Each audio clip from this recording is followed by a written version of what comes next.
आज डिटर्मिनेंट का last class होगा और इस क्लास के बाद बहुत पहले problem of determinant for JEE main and advance lecture 1 and lecture 2 upload already हो चुका है। इस क्लास को पढ़ने के बाद उस दोनों को फिर एक बार पढ़ लीजिए। उसमें और जो है प्रोडक्ट ऑफ डिटर्मिनेंट वगैरह क्वेश्चन उसमें है। आज सारा इसका रिवीजन खत्म हो जाएगा और इसके बाद से अगला चैप्टर रिलेशन वगैरह अपलोड होगा। उसके लिए जो सेट का लेक्चर है वह सारा आप लोगों को पढ़ लेना है, तब रिलेशन समझ में आए। अभी बता रहे हैं from minor and cofactor of element of determinant. मान लीजिए डेल्टा इज ए डिटर्मिनेंट है, minor of a i j और delta is denoted by M i j and defined है M i j equal to क्या हो गया, the value of determinant obtained by eliminating ith row and jth column of given determinant. यानी given determinant के जिस element का minor निकालना है वहाँ से हॉरिजॉन्टल लाइन खींचेंगे, एक वर्टिकल लाइन खींचेंगे, उसके बाद जो डिटर्मिनेंट बचेगा उसी का जो वैल्यू होगा वही उसका क्या हो जाएगा, माइनर हो जाएगा। क्लियर? जिस एलिमेंट का माइनर निकालना है क्या करेंगे, वहाँ से एक हॉरिजॉन्टल लाइन एक वर्टिकल लाइन, उस दोनों को हटा देंगे तो 2/2 का एक डिटर्मिनेंट बचेगा, वही उसका क्या हो जाएगा, माइनर हो जाएगा। 3/3 का तो 2/2 बचेगा, 4/4 का तो 3/3 बचेगा। अब cofactor of a i j denoted by capital A i j, यह हो जाएगा क्या, -1 to the power i plus j into M i j. यानी क्या करेंगे, जिस एलिमेंट का निकालना है वहाँ पर देखेंगे डिटर्मिनेंट का साइन क्या आता है, जैसे हम लोग तोड़ते थे प्लस माइनस प्लस होता था ना, वही साइन लिख देंगे और उस हॉरिजॉन्टल लाइन खींचेंगे, वर्टिकल लाइन खींचेंगे, वह हट जाएगा, जो बचेगा वह साइन के साथ लिख देंगे तो कोफैक्टर, बिना साइन के लिखेंगे तो क्या हो गया, माइनर। क्लियर? जैसे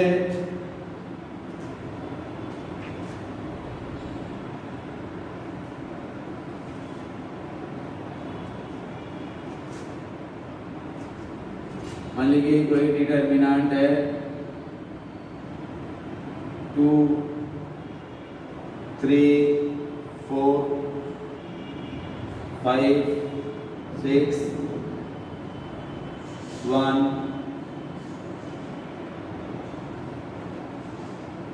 -3,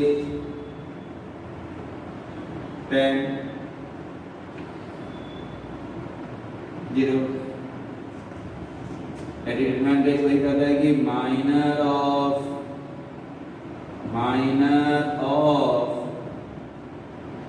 ए 2, 3 क्या होगा, दैट इज यहाँ 1, 2, 3 क्या है, सेकेंड रो थर्ड कॉलम क्या है, 1, या ये हो गया, दैट इज 1।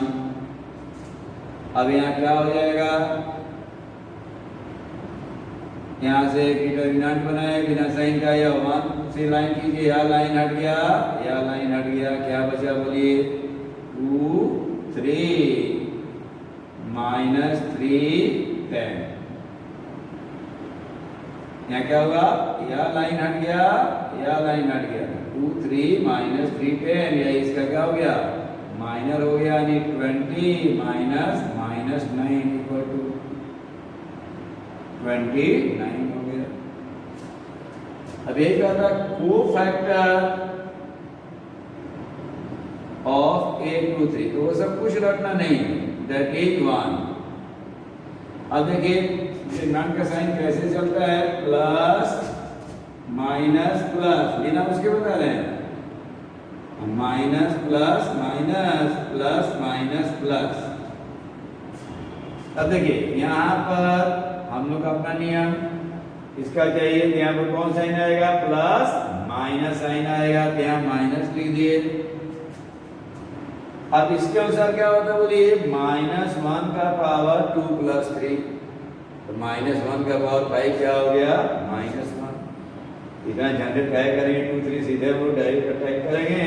अब फिर यही हो गया, यह लाइन हट गया, यह लाइन हट गया, 2 3 -3 10, वही आ गया, साइन आ गया -29 आ गया, यहाँ 29 आया ही हुआ है, तो -20 -9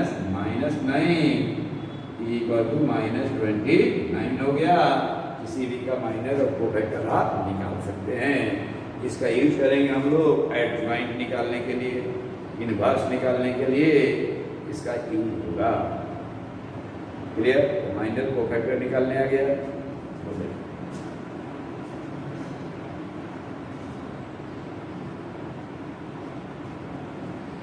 यानी माइनर निकालना है तो क्या करना है, जिस एलिमेंट का निकालना है वहां से 2 लाइन खींचेंगे, एक ओरिएंटल एक वर्टिकल, दोनों लाइन को हटा देंगे, डिटरमिनेंट लिख देंगे, उसका वैल्यू हो गया माइनर, और साइन के साथ लिख देंगे तो क्या हो गया, कोफैक्टर।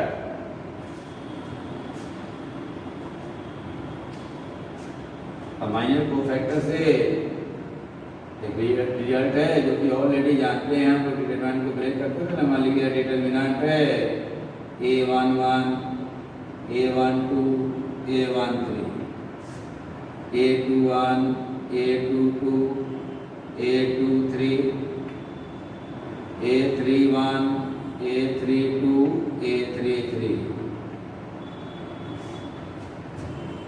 अब देखिए इसमें, देखिए यहाँ पर लिखना है, देखिए माइनर अगर R1 का कोफैक्टर R1 का तो वैल्यू हो जाएगा डिटरमिनेंट। जैसे यहाँ पर इसका इंपॉर्टेंट पॉइंट ये A11 into A11, A12 into A12, A13 into A13, क्या हो जाएगा, डिटरमिनेंट का वैल्यू हो जाएगा। यानी एलिमेंट और उसके कोफैक्टर को मल्टीप्लाई करके सबको ऐड कर दिए, डिटरमिनेंट का वैल्यू, एलिमेंट R1 का कोफैक्टर R1 का, यही हो गया A21 into A21, A22 into capital A22, A23 into capital A23, यह भी क्या हो गया, determinant A31 plus A32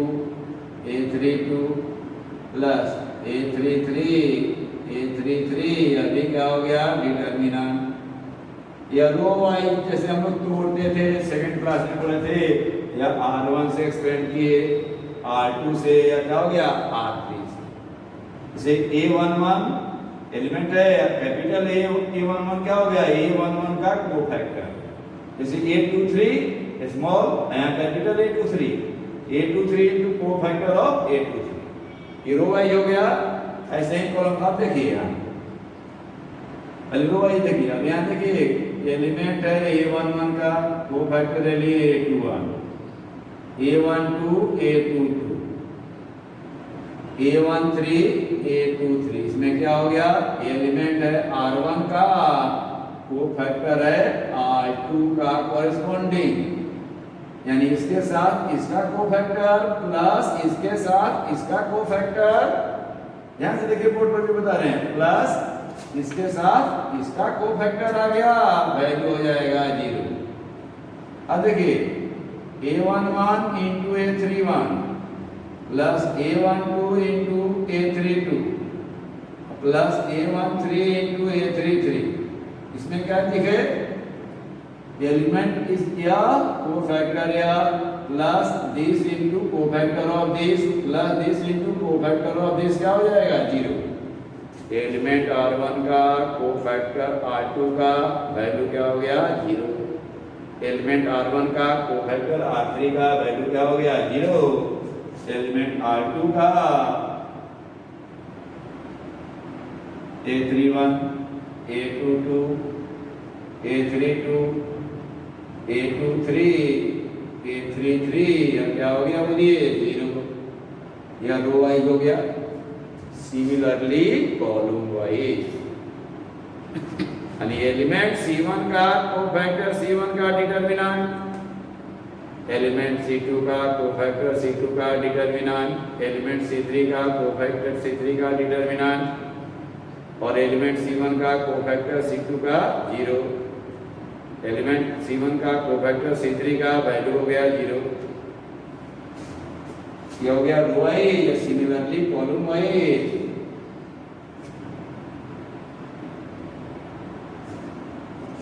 column wise लेके चलेंगे। देखिए A11 into A21 A11 plus A21 into A21 plus A31 into A31। यहाँ क्या लिए हैं? C1 से एक्सपेंड किए हैं equal to determinant element C1 का कोफैक्टर C1 का यहाँ A12 into A12 plus A22 into A22 plus A32 into A32। यह भी क्या हो गया? Determinant A13 into A13 plus A23 into A23 plus A33 into A33। यह भी क्या हो गया? डिटर्मिनेंट।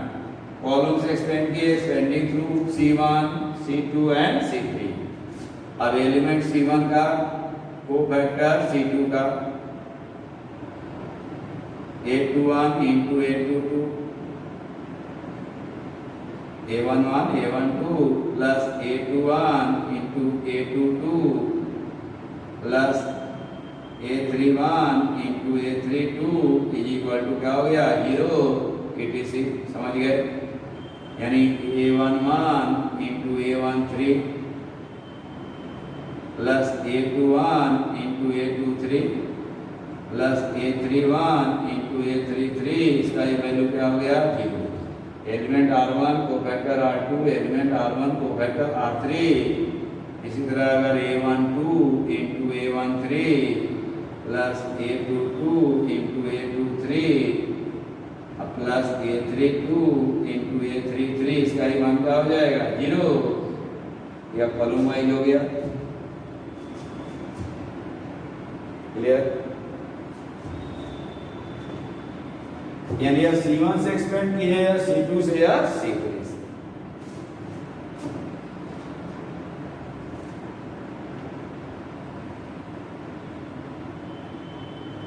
एक नोट लिख लीजिए। नोट क्या है? PHP समझिए। प्रोडक्ट ऑफ डिटर्मिनेंट में इसका प्रूफ भी है।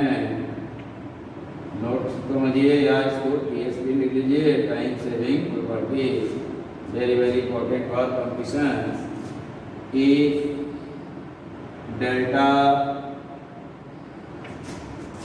is a determinant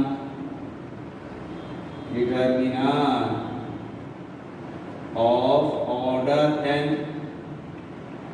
ये ऑर्डर n का कोई डिटर्मिनेंट है, delta dash is a determinant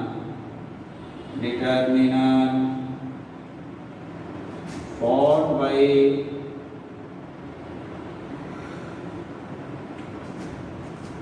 cofactor of element of determinant delta, given determinant delta, then delta into delta dash equal to होता है delta to the power n। यानी क्या हो जाएगा? Delta dash is equal to delta n by delta, यानी delta के power क्या हो जाएगा? n minus 1 if delta is not equal to 0। देखिएगा determinant, problem of determinant for JEE mains and advance का लेक्चर नंबर 2 में प्रोडक्ट ऑफ डिटर्मिनेंट बताए हैं। इसके द्वारा इसको इजीली आप प्रूव कर सकते हैं।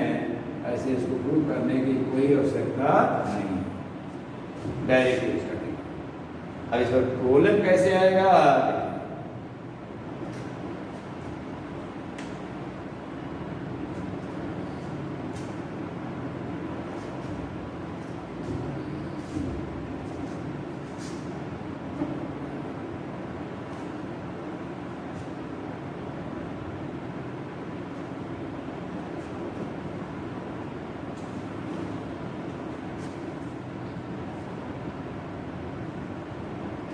इसे प्रॉब्लम आ जाएगा क्या, if A is a square matrix of order 3/3 order 3 such that the value of determinant A is equal to 25। इस डिटर्मिनेंट ए का वैल्यू क्या दिया है, इसको मॉडुलस में लिखा है, क्या पड़ेगा, डिटर्मिनेंट ए क्या है 25। D is a matrix formed by cofactor of element of determinant A, then determinant D is equal to, option दे देगा 25, D है 125, C है 625, D है none of these। तो हम लोग क्या मार देंगे सीधे आंसर, कितना बाई कितना है 3/3। तो आंसर क्या हो जाएगा बोलिए, 20 डिटर्मिनेंट ए का होल स्क्वायर यानी 25 का होल स्क्वायर इक्वल टू 625। यही हो गया answer. Delta into delta dash क्या होता है, डेल्टा के पावर है, यानी डेल्टा डैश क्या हो जाएगा, डेल्टा के power n-1।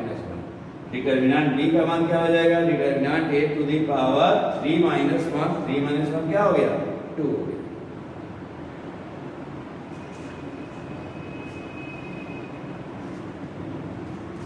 So this question is important for JEE Main and advance। इस टाइप का आ जाएगा।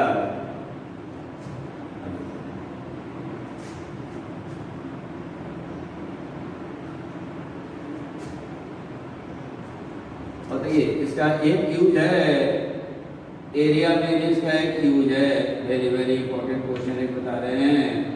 जो एरिया भी निकालना बताएंगे जनरल मेथड, वो तो जनरल मेथड से बनाएगा। एरिया ऑफ द ट्रायंगल,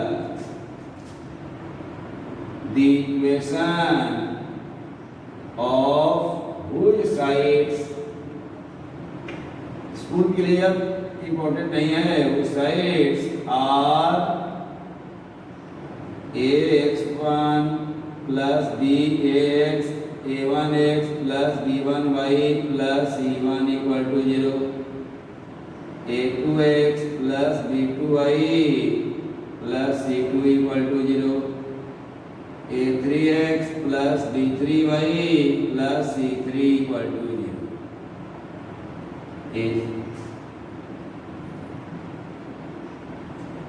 देखिए ऐसा आता है स्ट्रेट लाइन में, कोऑर्डिनेट ज्योमेट्रिक में इसका यूज आ गया।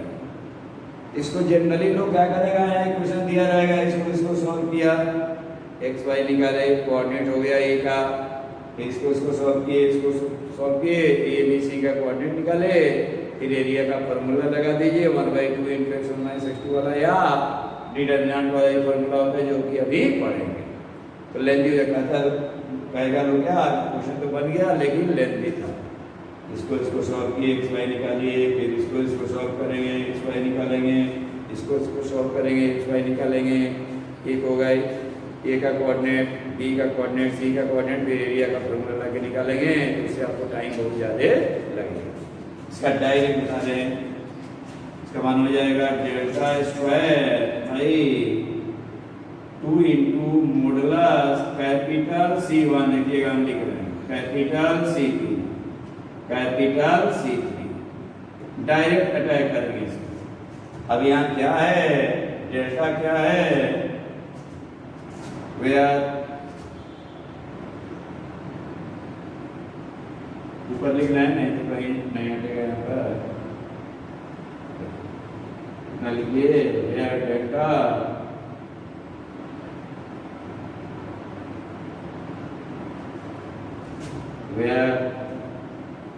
डेल्टा है डिटर्मिनेंट a1 b1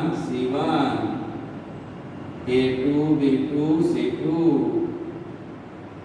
और है A3 B3 C3 एक डिटर्मिनेंट। स्मॉल कैपिटल C1 क्या है? Cofactor of small C1। Capital C2 क्या है बोलिए? Cofactor of small C2। Capital C3 क्या है बोलिए? Cofactor of small C3। आप यहाँ माइनर भी लिख सकते हैं, लेकिन जब प्रूव करेंगे तो कोफैक्टर ही आएगा। क्लियर? वेरी वेरी इंपॉर्टेंट, आपको इसका क्वेश्चन मिलेगा कोऑर्डिनेट ज्योमेट्री में, स्ट्रेट लाइन में। जैसे मान लिया जाए, अभी क्वेश्चन लिखने जा रहे हैं ना, प्रोबेबल है जेईई मेंस में सितंबर में एग्जाम होगा ना, ज्यादा संभावना है इसमें किसी न किसी सेट में आ जाएगा। सबसे बन जाएगा, लेकिन सबको बनेगा 3 मिनट में, कोई बनाएगा 5 मिनट में, और कोई बना देगा 2 मिनट में। तो आप 2 मिनट में बना दीजिएगा तो प्लस पॉइंट रहेगा।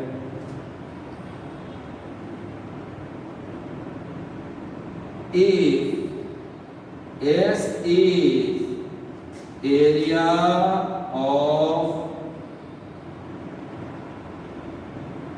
the triangle, the equation of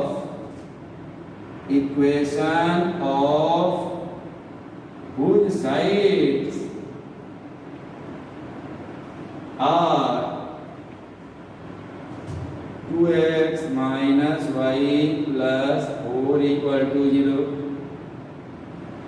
3x plus 2y minus 5 equal to 0, and x plus y minus plus 1 equal to 0.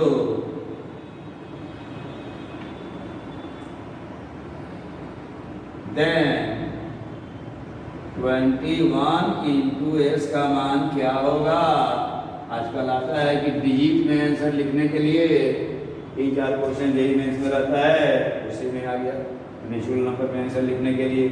अब इसको बहुत लोग बनाएगा, क्या कहेगा? इसको मान लिए फर्स्ट, सेकंड, थर्ड, इसको सॉल्व करेगा लोग, एक्स वाई का वैल्यू निकाले, हो गया ए का कोऑर्डिनेट, फिर इसको सॉल्व किए बी का कोऑर्डिनेट, फिर इसको सॉल्व किए सी का कोऑर्डिनेट, और फिर फॉर्मूला से उसको निकालेंगे।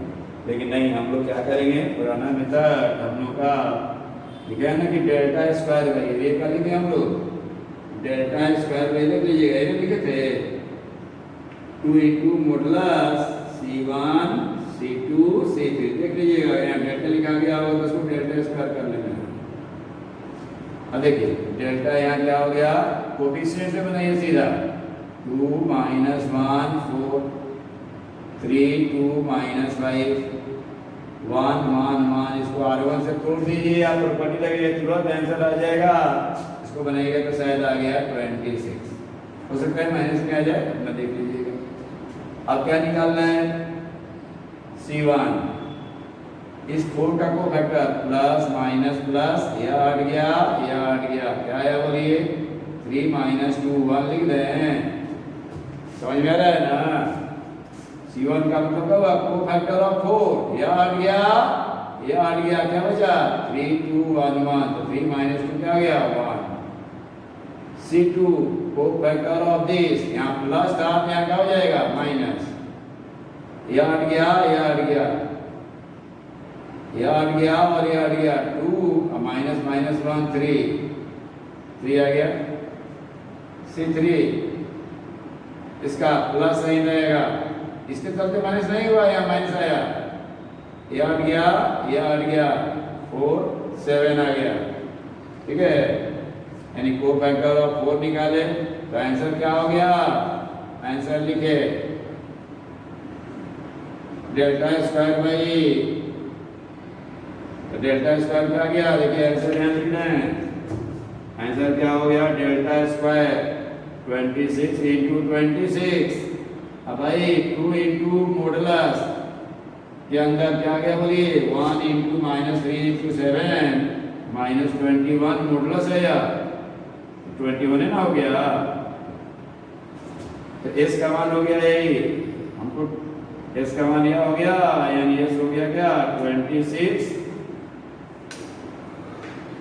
Into 26/2 into 21। देखो 21 एस का मान क्या हो गया, यहाँ आ गया 26 इंटू 13 आ गया, यही हो गया आंसर। क्लियर? यह केवल कंफ्यूजन के लिए है, स्कूल में इसका कोई खास यूज नहीं। यहाँ माइनस प्लस कहीं भी लिखिएगा तो वही बात होगा, क्योंकि मोटर्स लगा देंगे तो माइनस प्लस नहीं। हम लोग इसका 12 में क्या जरूरत पड़ेगा, वो फैक्टर का जरूरत पड़ेगा एडजॉइंट निकालने के लिए। एक जो बचा हुआ है adjoint and inverse of matrix, वह हो जाएगा, तो फिर इसको कुछ और प्रोग्राम बताएंगे। अभी थोड़ा सा इसका एप्लीकेशन ऑफ डिटरमिनेंट शुरू है, समझिए कि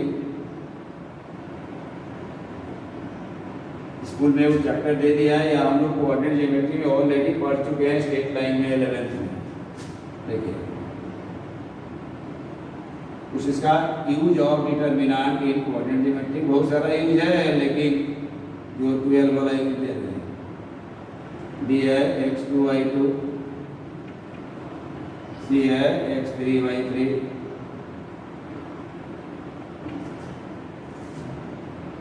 एरिया ऑफ ट्रायंगल एबीसी क्या होता है, क्या 1/2 मॉडुलस डिटरमिनेंट के लिए।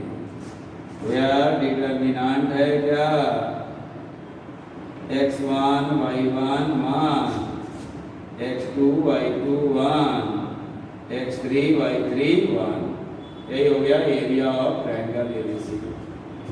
पता था ना, इसमें पढ़े थे 1/2 into x1 into y2 minus y3 plus y1/2 into something something. उतना करने की जरूरत नहीं, डिटरमिनेंट से निकालना है या फॉर्मूला यूज कर देंगे। अब देखिए points ax1 y1 bx2 y2 cx3 y3 are collinear. Collinear होगा, एक सीधे क्या कर दीजिए determinant x1 y1 1, x2 y2 1, x3 y3 1 is equal to 0 होगा। कहीं क्या हो जाएगा कोलिनियर, यानी एरिया 0, 1/2 इंटू मॉडुलस डिटरमिनेंट 0, यानी डिटरमिनेंट 0 हो गया 0।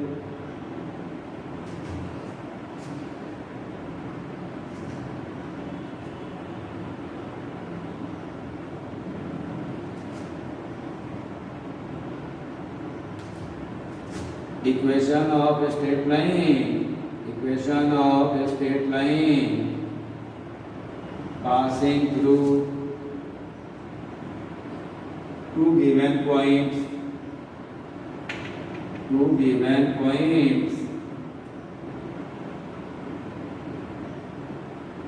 x1 y1 and x2 y2। देखिए इतना तो जानते हैं y minus y1 equal to m into x minus x1, लेकिन डिटरमिनेंट यहाँ लिखिएगा x y1 x1 y1 1 x2 y2 1। देखिएगा इसका हम लोग सर्किल में यूज करते हैं 0। क्या हो गया, हम लोग मान लेते हैं क्या x y any point on the straight line, therefore x y x1 y1 x2 y2 are collinear, therefore this equal to 0। इसको सॉल्व कर देंगे, y डिटरमिनेंट का स्ट्रेट लाइन का इक्वेशन आ जाएगा। कहेगा यूजिंग डिटरमिनेंट कैसे बनाना है, ऐसे हम लोग जानते हैं, इसको ऑलरेडी बनाना हम लोग को आता है।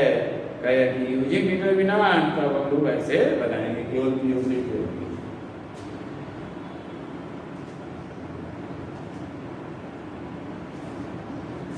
जैसे मान लीजिए आ गया, लिख लीजिए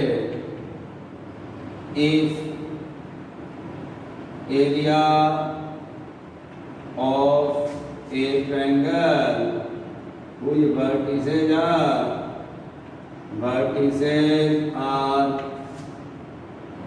1 5 0 0 and K0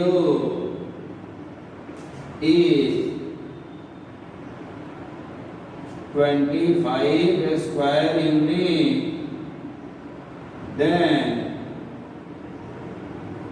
the value of K equal to dash. अब देखिएगा यहाँ क्या है बोलिए, x1 y1 क्या आ गया 1 5, x2 y2 क्या है 0 0, x3 y3 क्या है k0 है। अब देखिए डिटर्मिनेंट हम निकालने जा रहे हैं, x1 y1 1 5 1 0 0 1 k0 1। अब इसको तोड़ दिए R2 से, एक्सपेंडिंग थ्रू R2।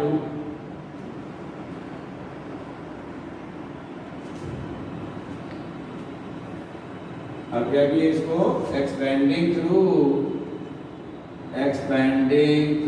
R2,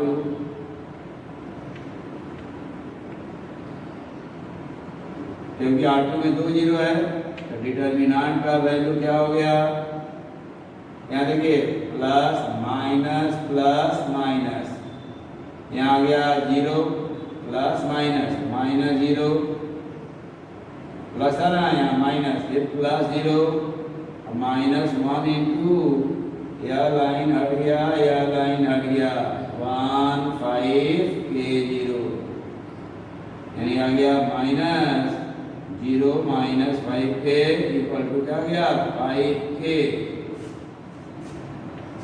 अब according to question area of triangle कितना दिया हुआ है, एरिया ऑफ ट्रायंगल दिया हुआ है कितना बोलिए 25 यूनिट। यहाँ क्या हो गया 1/2 into modulus determinant equal to area of triangle दिया हुआ है ना, एरिया ऑफ ट्रायंगल दिया हुआ है 25 इक्वल टू 25, तो मॉडुलस 5k इक्वल टू 50। जब मॉडुलस हटता है तो कौन साइन लगता है बोलिए प्लस माइनस 50, इसलिए k इक्वल टू क्या हो गया +-10, यही हो गया आंसर। मॉडुलस हटेगा तो कौन साइन लगेगा प्लस माइनस लगेगा।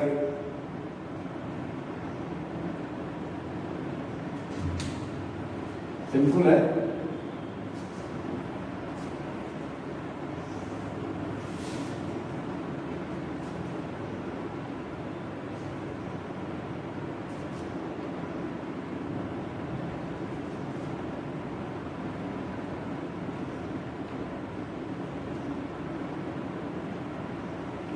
जैसे कहता है कि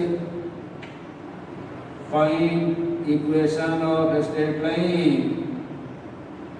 line passing through the point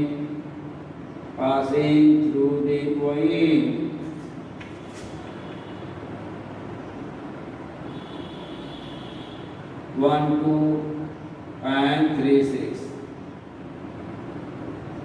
तो क्या आंसर हो गया, equation of required using determinant सब स्कूल के लिए equation of required straight line यहाँ हो गया 1 x y 1 सबसे ऊपर 1 2 1 3 6 1 इक्वल टू 0। इसको क्या कीजिएगा तोड़ दीजिएगा, वही क्या हो गया आंसर हो गया।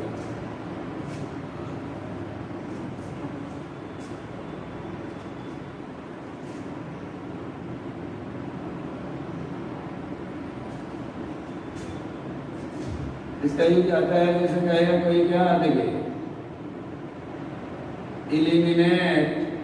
eliminate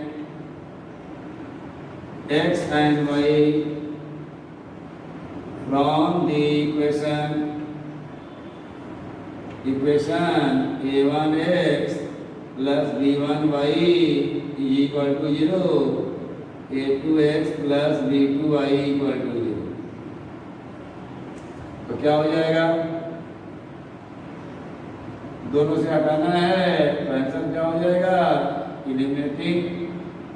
तो लिख दीजिएगा आंसर क्या, a1 b1 a2 b2 equal to 0, यही रिलेशन आ जाएगा। पता है कि इलिमिनेटिंग, अब इलिमिनेट करना है इसमें से इसको, तो कहिएगा eliminating x and y from first and second. यहाँ इलिमिनेटिंग एक्स वाई यूज है इसका, x y from first and second we have, लिख देना है सीधे, डिटरमिनेंट क्या हो जाएगा, a1 b1 a2 b2 is equal to. अब एक तरीका इसमें से एक्स वाई का वैल्यू निकाल के किसी एक पर रख दिए, उतना करने का जरूरत नहीं है, सीधे क्या हो गया, डिटरमिनेंट 0। 3 इक्वेशन रहेगा तब भी आप 3 ऑर्डर का आ जाएगा, ये इसका यूज हो गया। जैसे कहेगा क्या यहाँ दिया हुआ है, a1x plus b1y plus c1z equal to 0, a2x plus b2y plus c2z, a3x plus b3y plus c3z equal to 0। हो जाएगा eliminating x y z from first second and third, क्या हो जाएगा, वी है, सबको हटा दीजिए, एक्स वाई जेड को हटाना है तो a1 b1 c1 a2 b2 c2 a3 b3 c3 equal to 0। बहुत सारा यूज है। आगे 3 स्ट्रेट लाइन कंकरेंट है, a1 b1 c1 a2 b2 c2 a3 b3 c3 का मान क्या हो गया, 0, जो कि हम स्ट्रेट लाइन में ऑलरेडी पढ़ चुके हैं। तो यहाँ तक डिटरमिनेंट का सारा थ्योरेटिकल अप्रोच क्या हो गया है, खत्म हो गया है। बहुत सारा प्रॉब्लम हम लोग ऑलरेडी बना चुके हैं और बहुत पहले ही हम लोग problem on determinant for JEE mains and advance lecture 1 और लेक्चर 2। तो लेक्चर 1 में प्रोडक्ट ऑफ डिटरमिनेंट भी बताया हुआ है, उस लेक्चर 2 में उसको भी पढ़ लेना है और लेक्चर 1 लेक्चर 2 भी पढ़ लेना है, फिर से रिपीट कर लेना है। क्या सारा क्या हो गया है, अभी रिपीट हुआ है आज तक। 12 का हम लोग शुरू किए थे 12 प्लस कंपटीशन के लिए मैट्रिक्स से, तो बीच में बहुत सारा लेक्चर जो है लगभग 21 लेक्चर किसी कारण बस डिलीट हो गया था, तो उन लोगों का डिमांड है कि रिपीट कर दीजिए, तो उसको रिपीट किए। आज उसका जितना रिपीटिशन है खत्म हो गया। जो 2 क्लास में उसमें हुआ था 2 लेक्चर में, उसको 1 लेक्चर में कन्वर्ट किए। इसमें 28 मिनट का जो लेक्चर था इसमें क्या हो गया है और 56 मिनट में हो गया है। इस सारे को फिर से एक बार रिवाइज कर लेना है। इसके बाद पढ़ना है एडजॉइंट इनवर्स, हम लोग नहीं पढ़े थे। 12 का टॉपिक इम्पोर्टेंट है, 12 कंपटीशन दोनों के लिए, उसको एडजॉइंट एंड इनवर्स हम लोग पढ़ेंगे। उसके बाद फिर रिलेशन फंक्शन शुरू होगा।